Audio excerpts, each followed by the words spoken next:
atire primeiro a pedra. Essa semana eu estava com a pastora assistindo um programa de televisão. Nossa, quando eu assisti aquele programa, eu tive que pedir perdão para Deus. Eu até contei no meu grupo isso. Eu fiquei muito comovido. Foi a entrevista com o Michael Jackson. A gente sempre tinha uma noção da pessoa do Michael Jackson baseado naquilo que a gente lia, né? A gente assistia, e eu achava assim que ele era mesmo alguém que tivesse feito coisas horríveis. Não estou dizendo que ele seja perfeito ou modelo de pai ou de pessoa, mas estou dizendo que quando ele começou a contar a vida dele, eu falei: meu Deus, coitado desse homem, quanta coisa ele sofreu. Agora eu começo a entender o porquê as plásticas, agora eu começo a entender o porquê castelo com brinquedos, parquinhos, zoológicos, roda gigante. Agora eu começo a entender o porquê do seu isolamento, o porquê do seu gasto compulsivo. Irmãos, diz ele assim que quando ele era criança e foi descoberto como um astro da música, o pai dele, tão ganancioso, fez o menino ensaiar todo dia. E quando o menino falava: pai, eu estou cansado, ele batia nele, batia mesmo. Você tem que ensaiar. E ele falava assim, já na entrevista: quantas vezes, quando criança, eu olhava da janela as crianças brincando e dizia: ai, que vontade de brincar naquele parquinho. E eu não podia. Agora você entende porque quando ele era adulto, ele fez da casa dele um parquinho. Porque como ele não teve parquinho quando criança, ele viveu a infância na fase adulta.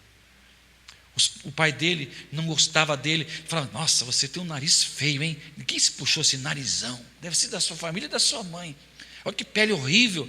Ele tinha muitas espinhas no rosto. Ele conta que uma vez ele tinha o grupo que chamava Jackson 5. Eles estavam descendo assim do ônibus e viam umas fãs. Uma moça perguntou: ah, você é o fulano, Beltrano, Ciclano, cadê o Michael? Cadê o Michael? E o Michael estava na adolescência, a pele cheia de espinhas. A moça falou: Michael está aqui. Ele: você? Ele falou assim: aquilo me fez tão mal, me senti tão mal. Agora você entende por causa das plásticas? Ele colecionava máscaras e tinha uma máscara comprada em Veneza com o nariz arrebitado. Ele falou: eu quero ficar como essa máscara, porque eu tenho vergonha do meu nariz. Meu pai não gosta do meu nariz. Ele não teve amor de pai, e agora como adulto ele gostava de ter crianças, brincando com crianças, porque ele não brincou com crianças quando era criança, queria brincar de criança quando era adulto. E para muitos isso é perigoso. Mas eu não sei, eu posso até estar errado, mas eu vi tanta sinceridade quando ele falava assim para o repórter: que mal há você trazer crianças para você cuidar delas, contar histórias, tomar um copo de chocolate com elas, acender a lareira e brincar com elas. Que maldade tem nisso? De fato não tem, quando a intenção é sadia. Aí ele foi acusado de pedofilia, né? Aquele menino cujo pai processou Michael Jackson, aquele menino diz assim: olha, eu fui forçado a fazer isso, meu pai mentiu, ele não fez nada comigo. Irmãos, eu tive que pedir perdão a Deus. Falei: Deus, me perdoa, eu julguei aquele homem por aquilo que eu vi. Eu fico pensando quantas vezes nós julgamos as pessoas por aquilo que ouvimos. Quantas vezes nós vemos a pessoa caída ali, precisando de amparo, e ao invés de estender a mão, a gente chuta, cospe e condena e atira pedras. Só que essa não é a missão de um filho e de uma filha de Deus.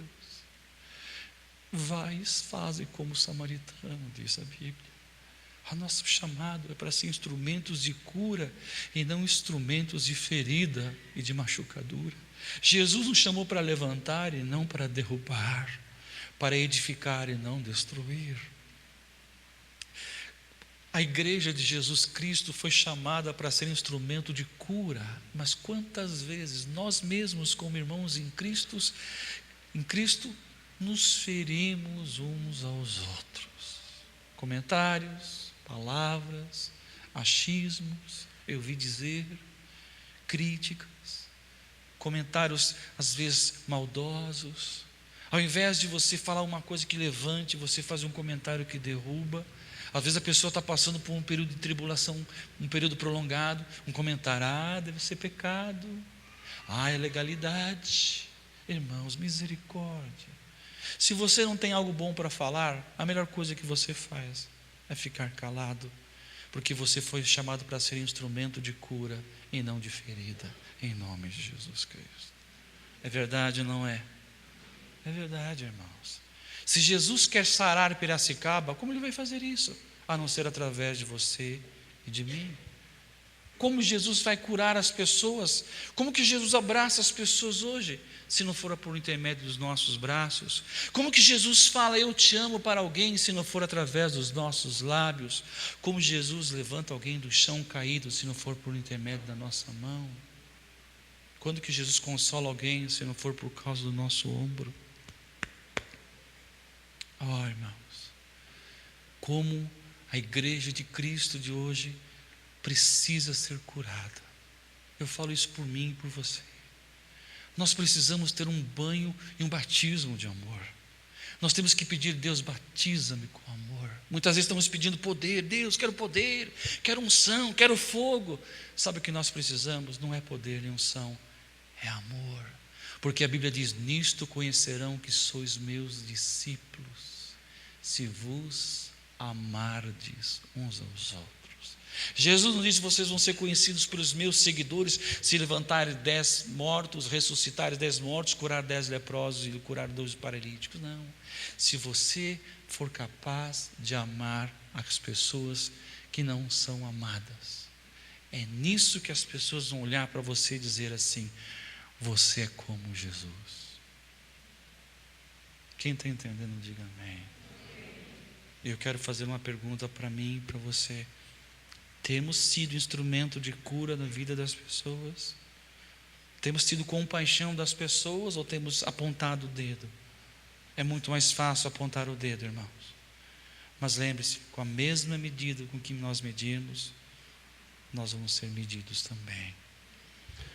Algumas vezes você passa por algumas lutas, coisas que você não merecia, coisas que você passou, que você, até de uma certa maneira, você dizer: puxa, Deus, eu não merecia isso. Ou, Deus, não precisava ser assim. Eu quero dizer uma coisa: abra a Bíblia em 2 Coríntios capítulo 1. Você vai entender algo muito precioso agora. Deus não é o causador dos teus problemas, mas Ele é a solução para eles.